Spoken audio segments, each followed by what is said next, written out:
नमस्ते बच्चों। आज हम प्रहलाद अग्रवाल जी द्वारा लिखा हुआ पाठ पढ़ेंगे जिसका नाम है तीसरी कसम के शिल्पकार शैलेंद्र। यह कहानी शैलेंद्र जी की है। उन्होंने लेखक फणीश्वर नाथ रेणु की कहानी पर फिल्म बनाई तीसरी कसम। तो चलिए जानते हैं कि शैलेंद्र ने फिल्म को कैसे बनाया।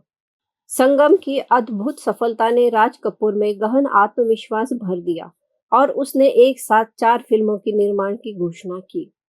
राज कपूर की संगम फिल्म आई थी, वह बहुत ही असाधारण मतलब एक्स्ट्रॉर्डिनरी मूवी थी और वह फिल्म बहुत ज्यादा सफल हुई थी।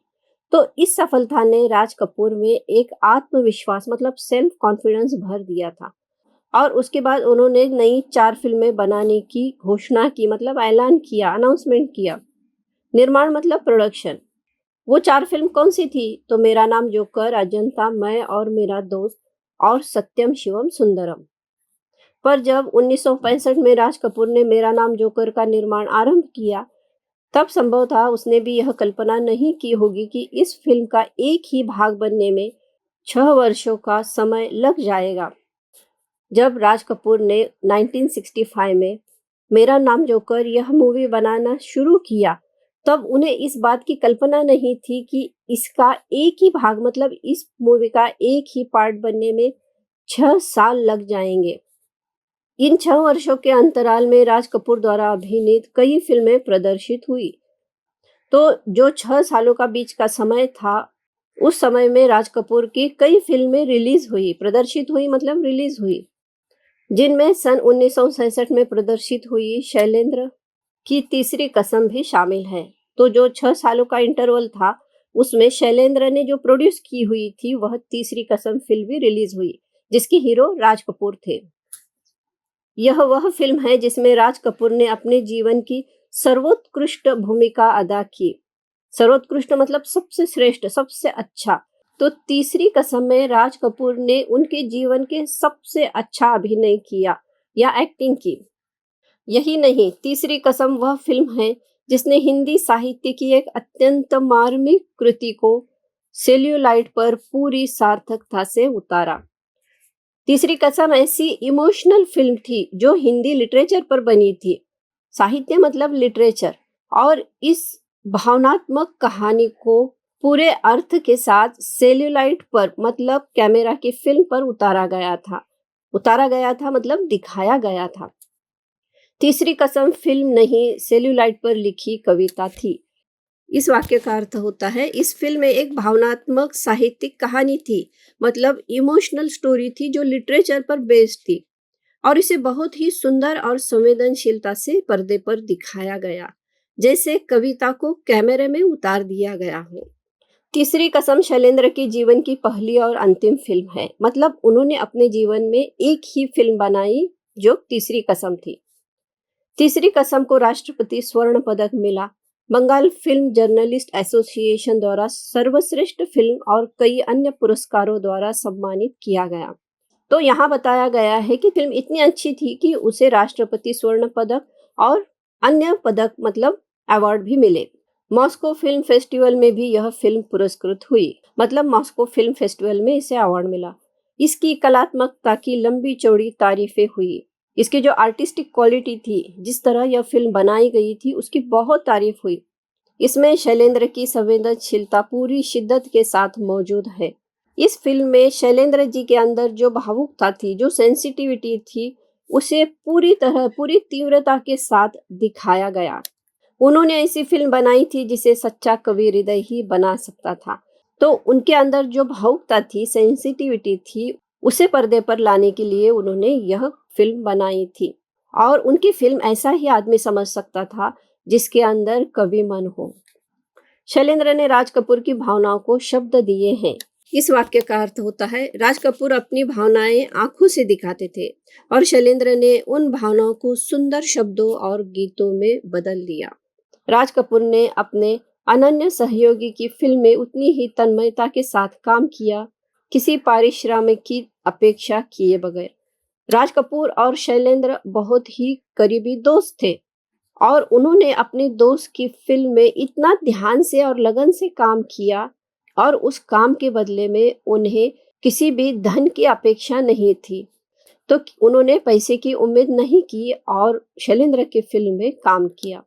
शैलेंद्र ने लिखा था कि वे राज कपूर के पास तीसरी कसम की कहानी सुनाने पहुंचे, तो कहानी सुनकर उन्होंने बड़े उत्साहपूर्वक काम करना स्वीकार कर लिया, पर तुरंत गंभीरतापूर्वक बोले, मेरा पारिश्रमिक एडवांस देना होगा। जब शैलेंद्र ने राज कपूर को तीसरी कसम की कहानी सुनाई तो राज कपूर इस फिल्म में अभिनय करने के लिए तैयार हो गए, लेकिन सीरियस होकर बोले कि मेरी फीस एडवांस में देना पड़ेगा। शैलेंद्र को ऐसी उम्मीद नहीं थी कि राज कपूर जिंदगी भर की दोस्ती का ये बदला देंगे। शैलेंद्र का मुरझाया हुआ चेहरा देखकर राज कपूर ने मुस्कुराते हुए कहा, निकालो 1 रुपया, मेरा पारिश्रमिक, पूरा एडवांस। जब राज कपूर ने एडवांस में फीस मांगी तो शैलेंद्र जी को यह उम्मीद नहीं थी। वे सोचने लगे कि मेरी और राज कपूर की दोस्ती तो जिंदगी भर की है और मेरी फिल्म में काम करने के लिए ये मुझसे पैसा मांग रहे हैं, और यह सोचकर उनका चेहरा मुरझा गया। चेहरा मुरझाना मतलब उदास होना। फिर राज कपूर जी ने मुस्कुराते हुए कहा कि मुझे 1 रुपया दो, मतलब उनकी फीस उन्होंने 1 रुपया लिया। शैलेंद्र राज कपूर की इस याराना मस्ती से परिचित तो थे, लेकिन एक निर्माता के रूप में बड़े व्यावसायिक सूझबूझ वाले भी चक्कर खा जाते हैं। शैलेंद्र जी को पता था कि राज कपूर दोस्ती में हंसी मजाक करते हैं, लेकिन एक निर्माता मतलब प्रोड्यूसर के रूप में भी कुछ समझदार लोग भी चक्कर खा जाते हैं। चक्कर खाना मतलब सिर घूमना। फिर शैलेंद्र तो फिल्म निर्माता बनने के लिए सर्वथा अयोग्य थे। अयोग्य थे मतलब अनफिट थे। वह फिल्म के प्रोड्यूसर बनने लायक नहीं थे। क्यों नहीं थे? क्योंकि वे बिल्कुल प्रैक्टिकल नहीं थे, तो इमोशनल थे। राज कपूर ने एक अच्छे और सच्चे मित्र की हैसियत से शैलेंद्र को फिल्म की असफलता के खतरों से आगाह भी किया। राज कपूर शैलेंद्र के अच्छे दोस्त थे, तो उन्होंने शैलेंद्र को सावधान किया कि यह फिल्म असफल मतलब फ्लॉप हो सकती है। पर वह तो एक आदर्शवादी भावुक कवि था, जिसे अपार संपत्ति और यश तक की इतनी कामना नहीं थी जितनी आत्मसंतुष्टि के सुख की अभिलाषा थी। तो अब यहाँ लेखक ने शैलेंद्र कैसे थे इसके बारे में बताया है। तो वे आदर्शवादी मतलब आदर्शों पर चलने वाले या आइडियलिस्टिक थे। भावुक कवि मतलब इमोशनल पोएट थे, जिन्हें बहुत ज्यादा संपत्ति मतलब पैसा और यश की इच्छा नहीं थी। तो उन्हें क्या चाहिए था? आत्म संतुष्टि मतलब मन की संतुष्टि, मन का सेटिस्फेक्शन उन्हें चाहिए था। मतलब यह फिल्म उन्होंने पैसा कमाने के लिए नहीं बनाई थी, तो उनके अंदर जो कवि मन था उसकी संतुष्टि के लिए उन्होंने यह फिल्म बनाई। तीसरी कसम कितनी ही महान फिल्म क्यों न रही हो, लेकिन यह एक दुखद सत्य है कि इसे प्रदर्शित करने के लिए बमुश्किल वितरक मिले। तीसरी कसम आर्टिस्टिकली बहुत अच्छी फिल्म थी, लेकिन इसे रिलीज करने के लिए, प्रदर्शित मतलब रिलीज करने के लिए बहुत ही मुश्किल से, कठिनाई से वितरक मिले। वितरक मतलब डिस्ट्रीब्यूटर। बावजूद इसके कि तीसरी कसम में राज कपूर और वहीदा रहमान जैसे नामजद सितारे थे। शंकर जयकिशन का संगीत था, जिनकी लोकप्रियता उन दिनों 7वें आसमान पर थी, और इसके गीत भी फिल्म के प्रदर्शन के पूर्व ही बेहद लोकप्रिय हो चुके थे। लेकिन इस फिल्म को खरीदने वाला कोई नहीं था। इस फिल्म में बड़े एक्टर थे जैसे राज कपूर, वहीदा रहमान, और इसका जो म्यूजिक था शंकर जयकिशन का, वो भी बहुत लोकप्रिय या पॉपुलर हो गया था। फिल्म रिलीज होने से पहले ही इसका म्यूजिक बहुत पॉपुलर हो गया था। फिर भी इस फिल्म को खरीदने के लिए कोई वितरक या डिस्ट्रीब्यूटर तैयार नहीं था। दरअसल इस फिल्म की संवेदना किसी 2 से 4 बनाने का गणित जानने वाले की समझ से परे थी। इस वाक्य का अर्थ होता है कि इस फिल्म में जो भावनाएं थी उन्हें वही लोग समझ सकते थे जिनके पास संवेदनशील दिल और कला की समझ हो। जो लोग सिर्फ पैसे कमाने, जैसे किसी बात को 2 से 4 करना मतलब सिर्फ पैसे कमाना, ऐसी सोच रखते हैं, वे इस फिल्म की गहराई को नहीं समझ सकते। उसमें रची बसी करुणा तराजू पर तौली जा सकने वाली चीज नहीं थी। करुणा मतलब दया और पीड़ा। उस फिल्म में जो दया और दर्द भरे भाव थे उन्हें नापा या तौला नहीं जा सकता। वो भाव बहुत गहरे और सच्चे थे। इसीलिए बमुश्किल जब तीसरी कसम रिलीज हुई तो इसका कोई प्रचार नहीं हुआ। फिल्म कब आई कब चली गई मालूम ही नहीं पड़ा। जब मुश्किल से यह फिल्म रिलीज हुई तो इसका कोई प्रमोशन नहीं हुआ, कोई पब्लिसिटी नहीं हुई, और फिल्म कब आई और कब गई किसी को पता नहीं चला। मतलब लोगों ने फिल्म देखी ही नहीं। ऐसा नहीं है कि शैलेंद्र 20 सालों तक फिल्म इंडस्ट्री में रहते हुए भी वहां के तौर तरीकों से ना वाकिफ थे। शैलेंद्र 20 सालों से फिल्म इंडस्ट्री में थे और उन्हें वहां के रीति रिवाज पता थे। वे उससे अनजान नहीं थे। ना वाकिफ मतलब अनजान नहीं थे, मतलब जानते थे, परंतु उनमें उलझकर वे अपनी आदमियत नहीं खो सकते थे। लेकिन फिल्म इंडस्ट्री के रीति रिवाजों में उलझकर फंसकर वे अपनी इंसानियत नहीं खोना चाहते थे। श्री 420 का एक लोकप्रिय गीत है, प्यार हुआ इकरार हुआ है, प्यार से फिर क्यों डरता है दिल। यह श्री 420 का बहुत ही पॉपुलर गीत है।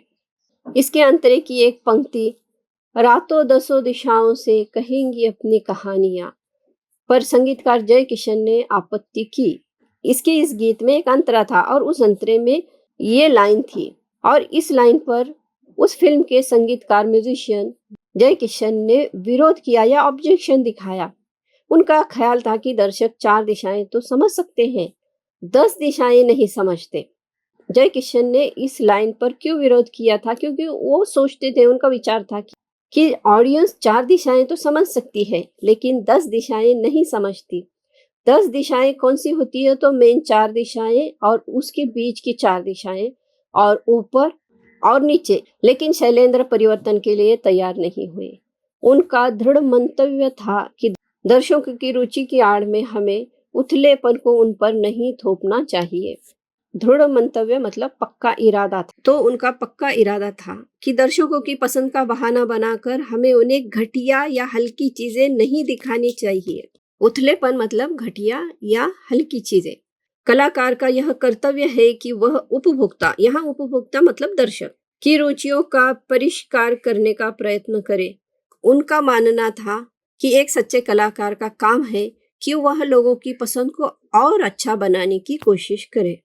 और उनका यकीन गलत नहीं था। यही नहीं, वे बहुत अच्छे गीत भी जो उन्होंने लिखे बेहद लोकप्रिय हुए। तो उनकी जो सोच थी कि दर्शकों की पसंद, दर्शकों के इंटरेस्ट और अच्छे करने चाहिए, ये उनका विश्वास सही था। क्योंकि उन्होंने जो बहुत ही अच्छे गीत लिखे हुए हैं वे बहुत लोकप्रिय या पॉपुलर भी हैं। शैलेंद्र ने झूठे अभिजात्य को कभी नहीं अपनाया। उनके गीत भावप्रवण थे, दुरूह नहीं।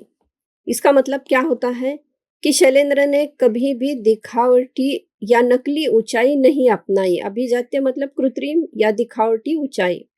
उनके गीत सच्ची भावनाओं से भरे थे और आसान भाषा में होते थे, मतलब समझने में कठिन नहीं होते थे। दुरूह मतलब कठिन, तो उनके गीत समझने में कठिन या डिफिकल्ट नहीं होते थे। उनका एक गीत है, मेरा जूता है जापानी, ये पतलून इंग्लिशतानी, सर पे लाल टोपी रूसी, फिर भी दिल है हिंदुस्तानी। ये बहुत ही खूबसूरत गीत है। यह गीत शैलेंद्र ही लिख सकते थे, शांत नदी का प्रवाह और समुद्र की गहराई लिए हुए। तो यह जो गीत है, मेरा जूता है जापानी, ऐसे गीत सिर्फ शैलेंद्र ही लिख सकते थे, क्योंकि उनके शब्दों में एक तरह शांति और सरलता थी जैसे बहती नदी, तो दूसरी ओर गहराई भी थी जैसे समुद्र। तो इस गीत में देशभक्ति भी है और भावना भी है। तीसरी कसम यदि एकमात्र नहीं तो चंद उन फिल्मों में से है जिन्होंने साहित्य रचना के साथ 100% न्याय किया हो। 100% न्याय मतलब पूरा न्याय, कंप्लीट जस्टिस। तो इस वाक्य का अर्थ होता है, तीसरी कसम उन गिने चुने फिल्मों में से है जिन्होंने कहानी को वैसे ही दिखाया जैसे लेखक ने लिखा था, बिना कोई बदलाव किए। इसने साहित्य के साथ मतलब लिटरेचर के साथ पूरा न्याय किया। शैलेंद्र ने राज कपूर जैसे स्टार को हीरामन बना दिया। हीरामन पर राज कपूर हावी नहीं हो सका। इस कहानी में राज कपूर ने जो रोल निभाया था वह हीरामन का था और इस फिल्म में वे हीरामन ही बने रहे। उस पर राज कपूर हावी नहीं हुआ, मतलब उन्होंने अपनी पर्सनैलिटी डोमिनेट नहीं की। और छींट की सस्ती साड़ी में लिपटी हीराबाई ने वहीदा रहमान की प्रसिद्ध ऊंचाइयों को बहुत पीछे छोड़ दिया था। और इस फिल्म में वहीदा रहमान हीराबाई बनी थी जिन्हें बिल्कुल सस्ती साड़ी में दिखाया गया था। कजरी नदी के किनारे उकड़ो बैठा हीरामन जब गीत गाते हुए हीराबाई से पूछता है, मन समझती है ना आप? तब हीराबाई जुबान से नहीं आंखों से बोलती है, इस फिल्म का एक सीन है जिसमें हीरामन और हीराबाई कजरी नदी के किनारे बैठे हुए होते हैं और वही हीरामन मतलब राज कपूर जी वहीदा रहमान से पूछते हैं, मन समझती है ना आप? तब हीराबाई बोलकर नहीं, अपनी आंखों और इशारों से बात करती है। दुनिया भर के शब्द उस भाषा को अभिव्यक्ति नहीं दे सकते। ऐसी ही सूक्ष्मताओं से स्पंदित थी तीसरी कसम। हीराबाई आंखों के इशारों से जो बोलती है, उस भाषा को पूरी दुनिया के शब्द भी प्रकट या एक्सप्रेस नहीं कर सकते। तो तीसरी कसम फिल्म ऐसी ही बारीक और दिल को छू लेने वाली भावनाओं से भरी हुई थी। अपनी मस्ती में डूबकर झूमते गाते गाड़ीवान, चलत मुसाफिर मोह लिया रे पिंजड़े वाली मुनिया, यह इस फिल्म का गीत है। यह गीत मस्ती में या खुशी में गाता है। टप्पर गाड़ी में हीराबाई को जाते हुए देखकर उनके पीछे दौड़ते गाते बच्चों का हुजूम। तो इस फिल्म में हीराबाई को टप्पर गाड़ी में जाते हुए दिखाया गया और उसके पीछे बच्चे दौड़ते हैं। हुजूम मतलब भीड़। लाली लाली डोलिया रे, लाली रे दुल्हनिया, नौटंकी की बाई में अपनापन खोज लेने वाला सरल हृदय गाड़ीवान। तो इस फिल्म में हीराबाई लोक नाट्य की महिला कलाकार दिखाई गई है और इस हीराबाई में अपनापन खोजने वाला एक गाड़ीवान दिखाया गया है। तो ये दो रोल राज कपूर और वहीदा रहमान ने किए थे। अभावों की जिंदगी जीते लोगों के सपने ले कह कहे। और क्या दिखाया गया था? तो जिन लोगों की जिंदगी में बहुत सारी तंगी और कमी हो, मतलब गरीबी हो, पैसा न हो, वे भी कभी कभी सपनों जैसी खुशी और हंसी के पल जी लेते हैं। हमारी फिल्मों की सबसे बड़ी कमजोरी होती है लोक तत्व का अभाव। वे जिंदगी से दूर होती हैं। तो हमारी फिल्मों की सबसे बड़ी कमजोरी या कमी क्या है? तो अक्सर हमारी फिल्मों में गांव या असली जिंदगी की झलक नहीं होती है। वे जिंदगी से दूर होती हैं। यदि त्रासद स्थितियों का चित्रांकन होता है तो उन्हें ग्लोरीफाई किया जाता है। हमारी फिल्मों में अगर दुख दिखाया जाता है तो उसे जरूरत से ज्यादा बड़ा और डरावना बना दिया जाता है। तो दुख का ऐसा विभत्स रूप प्रस्तुत होता है जो दर्शकों का भावात्मक शोषण कर सके। तो दुख को इतना जरूरत से ज्यादा बड़ा और भयानक क्यों दिखाया जाता है? ताकि दर्शक भावुक हो जाए। और तीसरी कसम की यह खास बात थी कि वह दुख को भी सहज स्थिति में जीवन सापेक्ष प्रस्तुत करती है। लेकिन तीसरी कसम फिल्म की खास बात यह थी कि उसमें दुख को भी बहुत सादगी और सच्चाई से, सहजता से दिखाया गया था। मैंने शैलेंद्र को गीतकार नहीं कहा, कवि कहा। लेखक ने इस पाठ में शैलेंद्र को एक बार भी गीतकार नहीं कहा। गीतकार मतलब लिरिसिस्ट, वो गाने लिखते थे। तो उन्होंने इस पाठ में कवि कहा है। क्यों कहा है? वे सिनेमा की चकाचौंध के बीच रहते हुए भी यश और धन लिप्सा से कोसों दूर थे। शैलेंद्र जी पूरी जीवन सिनेमा में रहे, उन्होंने सिनेमा के लिए गीत लिखे, लेकिन फिर भी उस चकाचौंध में रहते हुए भी उन्हें शोहरत और धन की लालसा बिल्कुल नहीं थी। जो बात उनकी जिंदगी में थी वही उनके गीतों में भी थी। मतलब उनके गीत भी सादगी से भरे हुए थे जैसे उनकी जिंदगी थी। मतलब उनके गीतों में भावनाएं भरी हुई थी जैसे वे खुद भावनात्मक थे। उनके गीतों में सिर्फ करुणा नहीं, जूझने का संकेत भी था और वह प्रक्रिया भी मौजूद थी जिसके तहत अपनी मंजिल तक पहुंचा जाता है। तो शैलेंद्र के गीतों में सिर्फ दुख नहीं था बल्कि संघर्ष करने, जूझने मतलब संघर्ष करने और आगे बढ़ने की प्रेरणा भी थी। व्यथा आदमी को पराजित नहीं करती, उसे आगे बढ़ने का संदेश देती है। तो उनके गीत में दिखता है कि दुख या पीड़ा आदमी को रोकती नहीं है, हराती नहीं है, बल्कि उसे मंजिल तक पहुंचने की ताकत देती है। शैलेंद्र ने तीसरी कसम को अपनी भाव प्रवणता का सर्वश्रेष्ठ दान किया। इसका अर्थ होता है शैलेंद्र ने तीसरी कसम में अपने सबसे गहरे और सच्चे भाव पूरे दिल से दिए। मुकेश की आवाज में शैलेंद्र का यह गीत तो अद्वितीय बन गया। सजनवा बैरी हो गए हमार, चिट्ठिया हो तो हर कोई बाचे, भागन बाचे कोई। इसका मतलब होता है कि हमारे सजन ही हमारे दुश्मन हो गए हैं और अगर चिट्ठिया मतलब लेटर है तो कोई भी पढ़ सकता है, लेकिन भाग या अपना भाग्य कोई नहीं पढ़ सकता। तो यह गीत मुकेश ने गाया था और यह बिल्कुल ही एक्स्ट्रा ऑर्डिनरी गीत बन गया, अनोखा गीत बन गया। अभिनय की दृष्टि से तीसरी कसम राज कपूर की जिंदगी की सबसे हसीन फिल्म है। एक्टिंग के नजरिए से तीसरी कसम राज कपूर की सबसे सुंदर फिल्म मानी जा सकती है। राज कपूर, जिन्हें समीक्षक और कला मर्मज्ञ आंखों से बात करने वाला मानते हैं, तीसरी कसम में मासूमियत के चरमोत्कर्ष को छूते हैं। तो इन वाक्यों का अर्थ होता है, इस फिल्म में उन्होंने इतनी मासूमियत दिखाई कि वे भोलेपन की सबसे ऊंची सीमा तक पहुंच गए। इसलिए ही कला को समझने वाले और आलोचकों ने आंखों से बात करने वाला कलाकार कहते हैं। अभिनेता राज कपूर जितनी ताकत के साथ तीसरी कसम में मौजूद हैं, उतना जागते रहो में भी नहीं। जागते रहो राज कपूर की एक आर्ट मूवी है। तो लेखक कहते हैं कि तीसरी कसम में वे जिस तरह मौजूद थे, उतने जागते रहो में नहीं थे। जागते रहो में राज कपूर के अभिनय को बहुत सराहा गया था, लेकिन तीसरी कसम वह फिल्म है जिसमें राज कपूर अभिनय नहीं करता। जागते रहो आर्ट मूवी थी, तो उसमें राज कपूर की एक्टिंग की बहुत तारीफ की गई थी, लेकिन लेखक कहते हैं कि तीसरी कसम वह फिल्म है जिसमें राज कपूर अभिनय नहीं करता, बल्कि वह हीरामन के साथ एकाकार हो गया है। बल्कि वह पूरी तरह हीरामन बन जाते हैं। खालिस देहाती भुज गाड़ीवान जो सिर्फ दिल की जुबान समझता है, दिमाग की नहीं। खालिस मतलब असली, भुज मतलब सीधा साधा। एक बिल्कुल असली सीधा साधा गांव का गाड़ीवान जो दिल से सोचता है, भावनाओं से जुड़ा है और दिमागी चालाकियों से दूर है।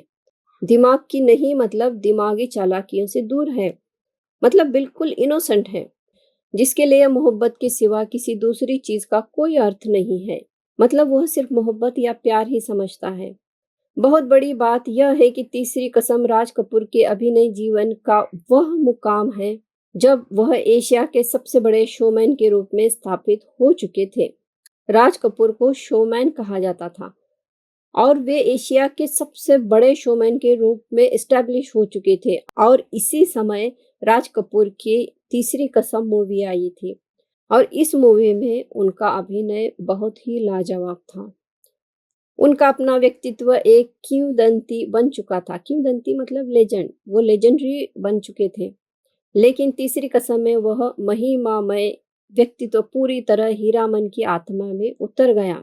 लेकिन इस फिल्म में उनका जो व्यक्तित्व था, जो ग्लोरियस व्यक्तित्व था, वो हीरामन की आत्मा में उतर गया, मतलब हीरामन में घुल मिल गया था। हीरामन को देखकर ऐसे नहीं लगता था कि ये एशिया के सबसे बड़े शोमैन हैं। वह कहीं हीरामन का अभिनय नहीं करता, परंतु खुद हीरामन में ढल गया है। तो राज कपूर इस फिल्म में हीरामन का अभिनय या एक्टिंग नहीं कर रहे थे, तो वे खुद ही हीरामन में ढल गए थे। मतलब ऐसे लग रहा था वे असल में रियल लाइफ में हीरामन ही हैं। हीराबाई की फेनो गिलासी बोली, फेनो गिलासी बोली मतलब मीठी बोली। हीराबाई की फेनो गिलासी बोली पर रिश्ता हुआ, उसकी मनुआ नटुआ जैसी भोली सूरत पर न्योछावर होता हुआ, और हीराबाई की तनिक सी उपेक्षा पर अपने व्यक्तित्व से जूझता हुआ सच्चा हीरामन बन गया है। फिल्म में हीराबाई की मीठी बोली पर वे अट्रैक्ट हो जाते हैं और उसकी भोली सूरत पर वे नछावर होते हैं। जब हीराबाई थोड़ी सी उपेक्षा करती है या उन्हें अनदेखा करती है, तो उन्हें अपने अस्तित्व का संघर्ष करना पड़ता है और इस तरह उन्होंने हीरामन के कैरेक्टर को रियल कैरेक्टर बना दिया। तीसरी कसम की पटकथा, पटकथा मतलब स्क्रिप्ट, मूल कहानी के लेखक फणीश्वर नाथ रेणु ने स्वयं तैयार की थी। तीसरी कसम की स्क्रिप्ट खुद उस कहानी के लेखक फणीश्वर नाथ रेणु ने लिखी थी। कहानी का रेशा रेशा, उसकी छोटी से छोटी बारीकियां फिल्म में पूरी तरह उतर आई। उन्होंने कहानी की हर छोटी छोटी बातें, हर पहलू और हर बारीकियों मतलब बारीक भावनाओं को फिल्म में पूरी तरह उतार दिया। तो बच्चों, आज हमने इस कहानी में देखा कि शैलेंद्र जी एक गीतकार ही नहीं, तो एक सच्चे और संवेदनशील कलाकार थे। तो बच्चों, अगर आपको यह वीडियो पसंद आया है तो इसे लाइक करें, अपने दोस्तों के साथ शेयर करें और चैनल को सब्सक्राइब करें। धन्यवाद।